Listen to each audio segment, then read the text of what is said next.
ಬೆಂಗಳೂರಿನ ವೈದ್ಯರ ತಂಡ ಮಹತ್ವದ ಶಸ್ತ್ರಚಿಕಿತ್ಸೆ ನಡೆಸಿದೆ. ಅರಸೀಕೆರೆಯ 50 ವರ್ಷದ ಕಾರ್ಮಿಕರೊಬ್ಬರು ತಮ್ಮ ಕೈಯನ್ನ ಕಳ್ಕೊಂಡಿದ್ರು ಫ್ಯಾಕ್ಟರಿಯಲ್ಲಿ. ಎಕ್ಸಾಕ್ಟ್ಲಿ ಹೇಳಬೇಕು ಅಂದ್ರೆ ಮಣಿಕಟ್ಟಿನಿಂದ ಹಸ್ತ ಬೇರೆ ಆಗಿತ್ತು.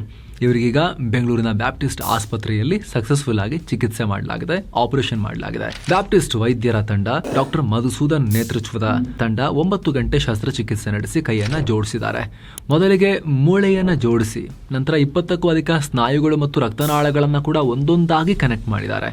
ಪ್ರತಿಯೊಂದು ರಕ್ತನಾಳವನ್ನ ಮೈಕ್ರೋಸ್ಕೋಪ್ ಸಹಾಯ ಪಡೆದು ಜೋಡಿಸಲಾಗಿದೆ. ಅಲ್ಲದೆ ಈ ಕೈ ಸಂಪೂರ್ಣ ಸಾಮರ್ಥ್ಯದೊಂದಿಗೆ ಮತ್ತೆ ಕೆಲಸ ಮಾಡೋ ನಿರೀಕ್ಷೆ ಇದೆ ಅಂತ ಕೂಡ ವೈದ್ಯರು ಹೇಳಿದ್ದಾರೆ. ಇದೇ ವೇಳೆ ಈ ಶಸ್ತ್ರಚಿಕಿತ್ಸೆ ಮಾಡಿದ ಡಾಕ್ಟರ್ ಮಧುಸೂದನ್ ಮಹತ್ವದ ಸಲಹೆ ಕೂಡ ಕೊಟ್ಟಿದ್ದಾರೆ. ಯಾರಾದ್ರೂ ಕೈ ಕಂಪ್ಲೀಟ್ ಕಟ್ ಆದ್ರೆ ಭಯ ಪಡಬೇಡಿ. ಕಟ್ ಆದ ಭಾಗವನ್ನ ಒದ್ದೆಯಾದ ಗ್ಲಾಸ್ ಪೇಪರ್ನಲ್ಲಿ ಸುತ್ತಿ ಪ್ಲಾಸ್ಟಿಕ್ ಚೀಲದಲ್ಲಿ ಇಡಿ.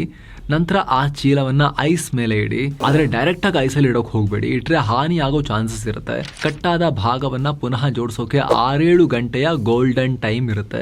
ಅಷ್ಟರ ಒಳಗೆ ವಿಶೇಷ ಟ್ರಾಮಾ ಸೆಂಟರ್ಗೆ ತೆರಳೋದು ತುಂಬಾ ಮುಖ್ಯ ಅಂತ ಮಧುಸೂದನ್ ಅವರು ಎಕ್ಸ್ಪ್ಲೈನ್ ಮಾಡಿದ್ದಾರೆ. ಅಂದಹಾಗೆ ಸ್ನೇಹಿತರೆ, ಡಾಕ್ಟರ್ ಮಧುಸೂದನ್ ಇದಾರಲ್ಲ, ಇವರು ಇಂಥ ವಿಚಾರಗಳಲ್ಲಿ ಎಕ್ಸ್ಪರ್ಟ್. ಇವರು ಹ್ಯಾಂಡ್ ಸರ್ಜನ್, ಇವರು ಸ್ಪೆಷಲಿಸ್ಟ್. ಇವರು ತುಂಬಾ ಜನ ಬೆಂಗಳೂರಿನಂಥ ಜಾಗದಲ್ಲಿ, ತುಮಕೂರಿನಂಥ ಜಾಗದಲ್ಲಿ, ಟಾಬಸ್ಪೇಟೆ ಅಂತ ಜಾಗದಲ್ಲಿ ದೊಡ್ಡ ದೊಡ್ಡ ಫ್ಯಾಕ್ಟ್ರಿಗಳಲ್ಲಿ ಕೆಲಸ ಮಾಡ್ತಿದ್ದಂಥವ್ರು ಈ ರೀತಿ ಯಂತ್ರಗಳಿಗೆ ಸಿಕ್ಕಿ ಕೈಯನ್ನು ಕಳ್ಕೊಳ್ಳೋದು, ದೊಡ್ಡ ದೊಡ್ಡ ಅನಾಹುತ ಆಗೋದಾಗ್ತಾ ಇರುತ್ತೆ. ಆದ್ರೆ ಸರಿಯಾಗಿ ನಾಲೆಜ್ ಇಲ್ಲದೆ ಹೇಗೆ ಹೆಜ್ಜೆ ಇಡಬೇಕು ಮುಂದೆ ಅಂತ ಹೇಳಿ ಲೇಟ್ ಮಾಡಿ ಅಥವಾ ತಪ್ಪಾಗಿ ಭಾಗಗಳನ್ನ, ದೇಹದ ತುಂಡಾದ ಭಾಗಗಳನ್ನ ಸಂಗ್ರಹಿಸ್ಲಿಕ್ಕೆ ಹೋಗಿ ಬೇರೆ ಬೇರೆ ತರ ತಪ್ಪು ಹೆಜ್ಜೆಗಳನ್ನ ಇಟ್ಟು ಶಾಶ್ವತವಾಗಿ ಅಂಗವನ್ನೇ ಕಳ್ಕೊಳ್ಳೋ ಒಂದು ಅಪಾಯ ಇರುತ್ತೆ.